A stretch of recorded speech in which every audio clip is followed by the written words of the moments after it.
My name is Joke and I'm a textile artist based in London. My artwork is all about empowering Black women and sharing our stories, and I normally go into topics such as identity, heritage and migration, and how that links to the multifaceted experiences of being a Black woman.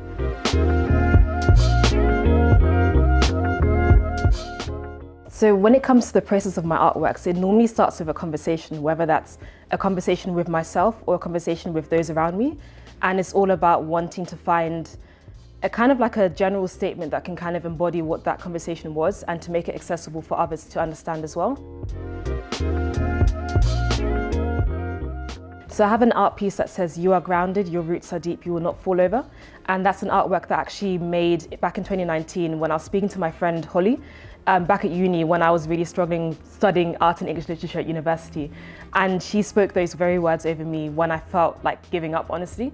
And most of the time when someone's speaking to me, I'm always making mental notes of something that I feel like speaks to me or could speak to other Black women as well. And I'm also really inspired by nature, and so the words of "you are grounded, you will not fall over, your roots are deep" are something that really resonates with me. Words can really impact us in a way that we didn't even realize, and a word that's spoken over to us in a season of our life might not mean that much to us, but then later on it's something that can really impact the way we think and really just like help us to kind of believe that we can just continue and just keep on going on in life.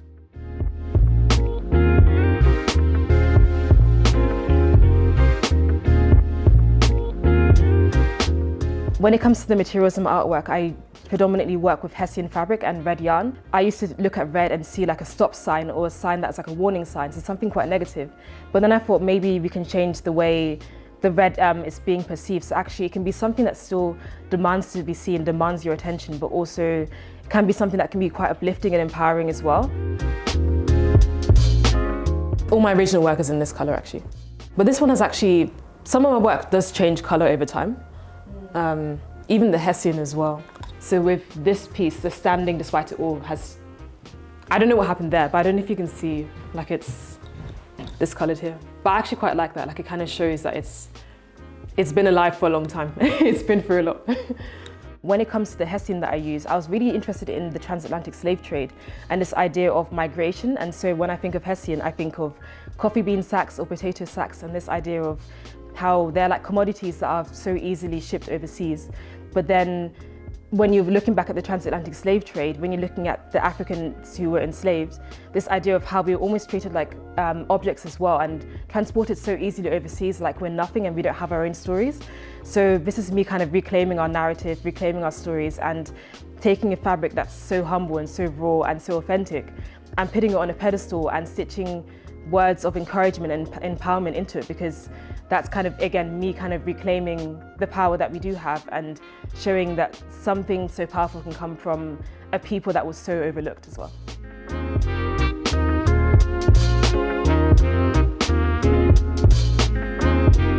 Growing up, my mum would always mend and stitch our clothes, and so I've always been really impacted by this idea of having the power in your hands to be able to completely alter an object or fabric and just make it something completely new. So kind of like taking something that's old and discarded but then breathing new life into it is so powerful to me. And watching my mum mend and stitch made me realize stitching is actually something that can be quite, not just therapeutic, but also quite healing. And I created a work in my solo exhibition that said, "A needle is used to repair, forgive and move on." So actually it's not just about the act, but also the whole idea of once you've stitched something, you're not trying to make it new or make it whole, but you're trying to work with it and trying to just, you're adapting to what the material is rather than forcing it to be something it's not.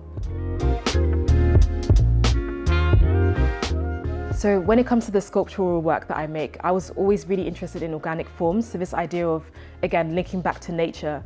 And so most of the forms I create tend to be cocoon-like shapes or shapes that are coverings.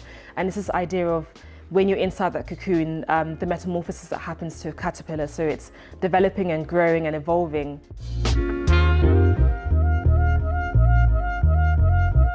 First of all, sometimes if I'm just in the mood to create with my hands, I just think of a form that I want to create in my head, and then I use wire to kind of make a basic shape. And then the beauty of the wire is it's really malleable, so I'm able to kind of like keep on bending it, keep on stretching it and pulling it apart.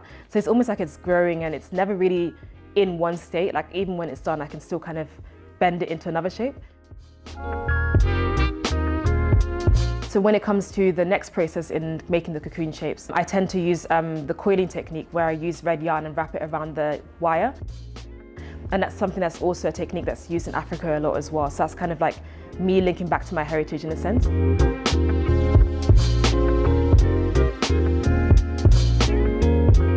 And then when I've created kind of like almost feels like a skeleton-like shape, then I go into using the Hessian fabric, and that's like me adding the body to the skeleton.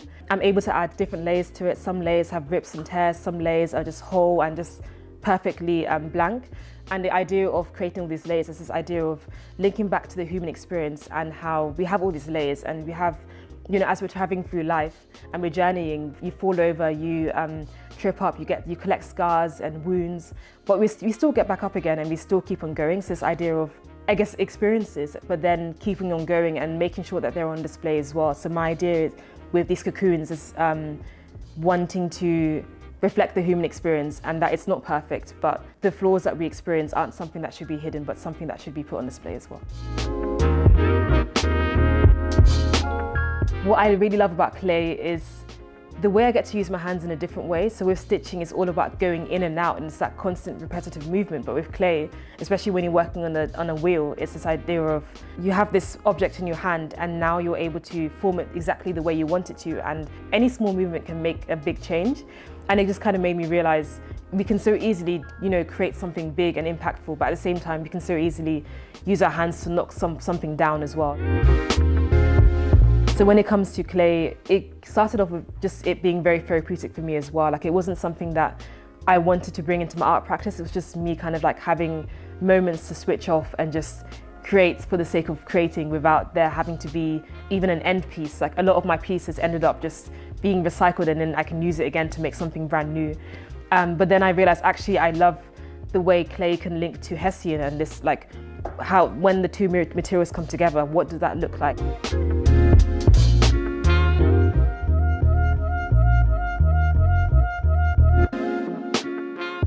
So English has always been used as a uniting language in my family. So we have family all over the world, whether in Germany or Nigeria. And so it was a language where everyone spoke it. So I think that's probably the reason why I stitched a lot in English. And it was kind of a link between me trying so hard to learn the language and make sense of the language, but then also knowing that in me learning it and understanding it a bit more, I'm able to communicate better with my family members around the world. Even though my work is predominantly in English, I've also been going back to my other languages that I know, so German and Yoruba is one of the many languages in Nigeria. So it's kind of like my idea of making my work more accessible to the many people around the world. I'm really inspired by the work of Faith Ringgold, and she creates these beautiful quilts, and it's all to do with like sharing the experiences of Black women, but also looking at society and our role in society. I remember there's this work I saw at an exhibition called Unraveled last year, and it was Black women, I think Black women, maybe Black men as well, and they were just flying over like these industrial buildings, and there's this idea of us being able to just float above and like look down and like perceive, like see what's going on around us and feel that freedom as well, like almost like birds. So yeah, really love her work. I also really love the work of Magdalena Aberkanowicz, and I love her soft sculptures that she creates. I saw her work in an exhibition at the Tate a couple of years ago, and just the magnitude of them, but then also how they took up space as well. And I think in my work, I really want to look at this idea of taking up space and this idea of how to create an immersive space where you're not just looking at the front, but you're looking at all sides of the work. You're looking underneath, you're seeing all the different layers that are to it as well. And so her work, seeing it in person and just like being able to just be in that space just made me feel so like I deserve to be here. I don't know what it was, like it just kind of just reminded me again that there are no limits to creation. Even if I say I'm a textile artist, doesn't mean it's just flat works. It can also be sculpture, and there's so many different dimensions to it as well. So that's why I love her work. Community has always been really important in my art practice. So it's kind of what I've always wanted when I was growing up. I wanted to have a community of Black women around me who I could look up to and who would tell me that it's okay, and actually we can advance in this art career, but even just in the world in general, like there's a space for us as well to take up. And so I knew that going into my art practice, I wanted to help build that community in my own little way.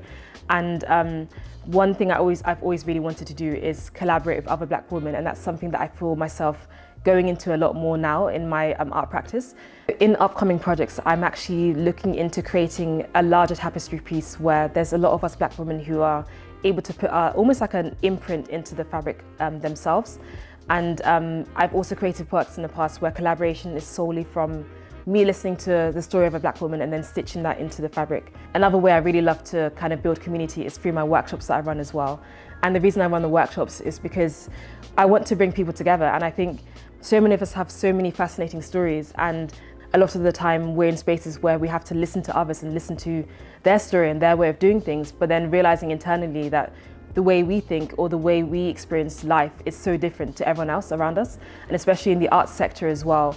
I feel like we're still underrepresented in so many different ways, and so it's kind of like trying to believe in ourselves that there's a space for each and every one of us, because I grew up with this whole idea of token Black person. So if I'm in a space, there's only space for me, or there's only space for that other Black person, but there's not enough space for two of us or more of us. But my idea is actually we're in collaboration. We're supposed to work together and lift each other up.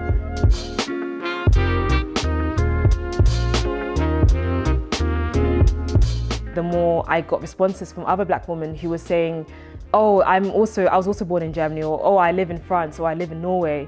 And I relate so much to your experience of being a Black woman, but then also the different layers that there are to us as well. And I think, you know, hearing their stories and hearing their comments and hearing that they feel seen reminded me this is why I do what I do. I do this because I want other Black women to feel seen as well, and not just in a sense of we're Black women, period, but actually we're Black women, but also we're Black women who exist in different spaces, who have to adapt sometimes, who have to learn to take up space, who have to learn to, sometimes we have to work a bit harder to get ahead as well. So it's kind of like acknowledging the different layers to identity as well.